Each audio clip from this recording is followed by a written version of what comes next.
Hey guys, Mike here. And oh boy, so much for CPI data coming in under what was expected at 7.3%. Instead, we get 7.5%. And if you just look back, I mean, not that long ago, less than a year ago, look where we were at. This is an unbelievable rise in inflation. And so, of course, it was very interesting to see how the market reacted this morning for those, who don't watch it like I do, like a hawk. And I'll show you that and then how it's reacting right now as I'm recording this. And, it's just one of those things that I'm going to show you some things you need to start looking out for, right? Like if you didn't see yesterday's video, there's a key level that we were looking at to see if it was going to get breached because we hadn't breached it in 2.5 years. And we definitely breached that level. And so we're going to take a look at that. Also, why that's important if you own growth stocks especially. And then also misinformation about it and how it, it doesn't always play out that way and affect growth stocks that way. And, more important, we're going to start off at first, looking at how the market reacted. 2, understanding that the Fed won't even commit to a rate hike in March. They say maybe we're going to do it. Probably we're just going to be data dependent. And then everybody's betting on, what percentage is going to be. If it's going to be 1/4%, 0.5% right out the gates. Is it going to be 3 rate hikes, 9 rate hikes? And I want you to understand why when people say the Fed is boxed in, because they are really boxed in now with inflation continuing to pick up, then understand why. Because I've said this before and people don't seem to believe me when I say it, so I'm going to let you listen to somebody else say it and understand this is what they're up against, okay? And so let's go ahead and get started. If you're getting out of it, hit the like, subscribe button. I really appreciate it. And let's start off with how the markets reacted this morning, which surprised a lot of people. As you see, guys, looking at the QQQ, I mean, it absolutely went up 2%, like right out of the gates, right out of the gates. But what happens when you get to the top of the roller coaster?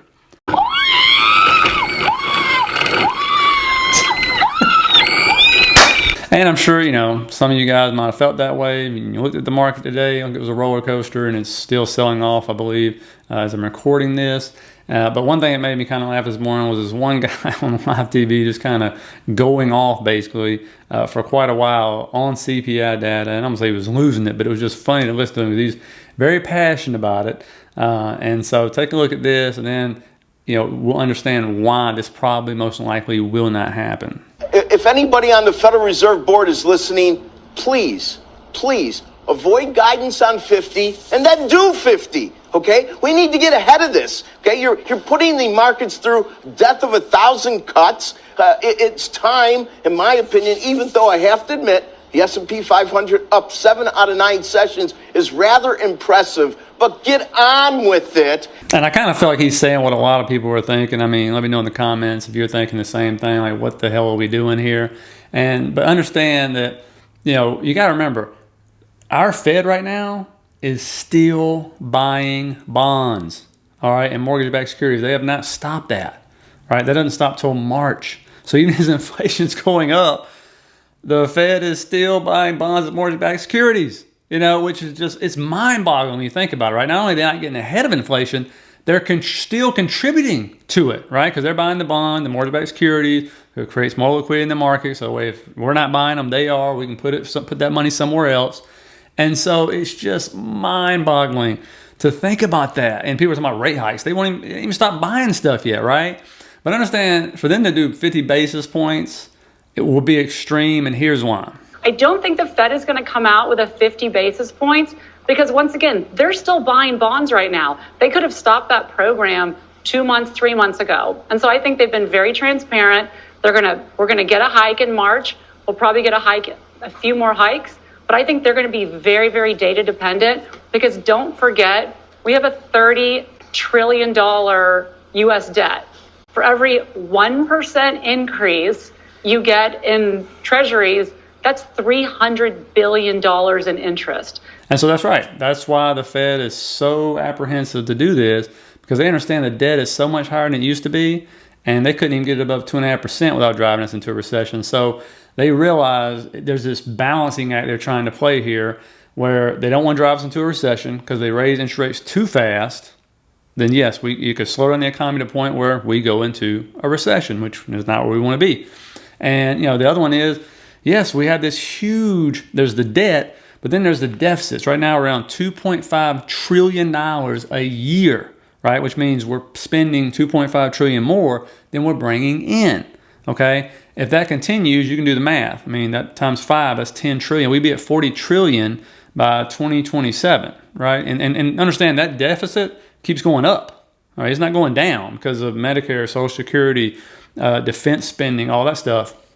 All that continues to go up as more baby boomers retire and all that good stuff. So, they're really in a tough spot, which is why he said his last meeting, I'm so sorry for you people being impacted by these high costs, because he knows this is, what is a big threat to the economy. When you got lower income and middle income people who are really feel the brunt of this, paying, 30% more on groceries, 40 to 50% more almost on gas, which you use that to fill up every week or 2 weeks at the max, right?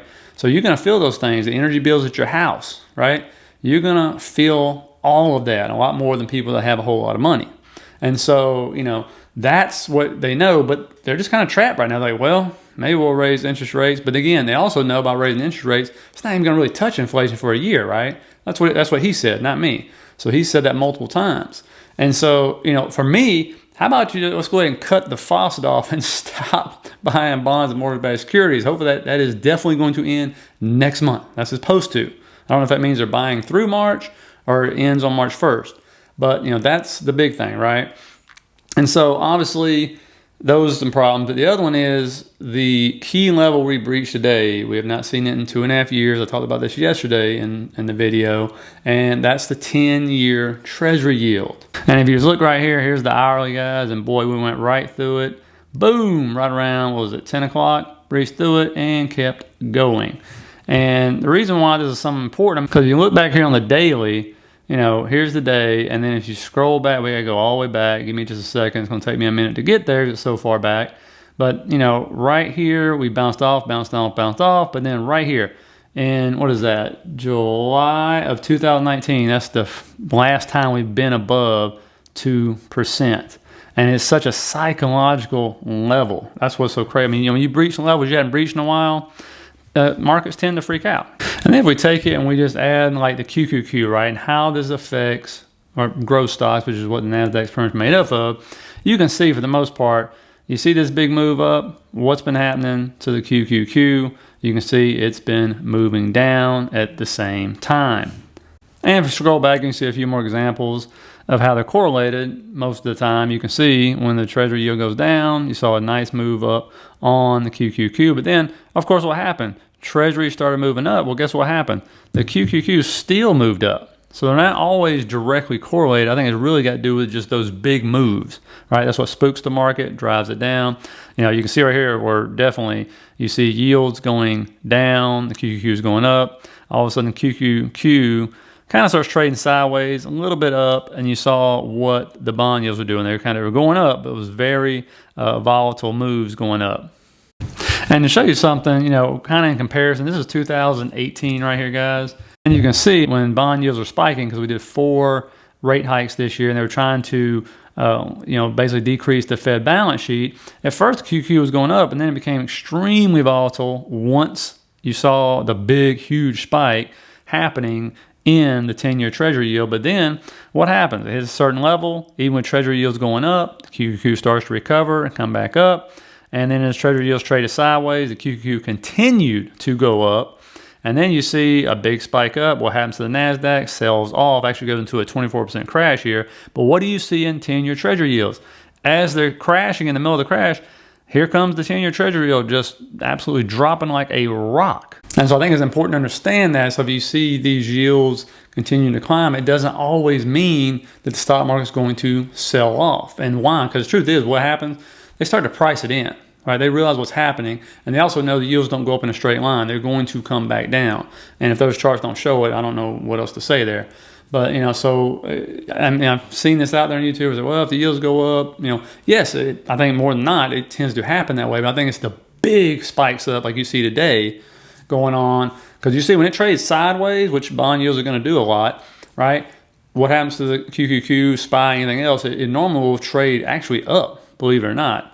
And so, because it's kind of settling in. So, we just got to wait. He's had a big move today. There's no way it's going to keep going straight up. It's in crypto, right? That's not how 10-year Treasury yields look. It could continue to go, But I think it depends on obviously what we get next month for CPI, what the Fed's going to do, all that stuff. So, I just want to at least point that out to you, bring it to you, make you understand why the Fed is trapped, why they're going to be very limited in what they can do. And that's what people were talking about last year when they were saying they need to step in now, because once inflation starts going, it is really hard to get a hold of, especially when you have a Fed that's just so limited to what they can do. And they just are. The more debt we keep taking on, the more limited they become. Every chart shows that.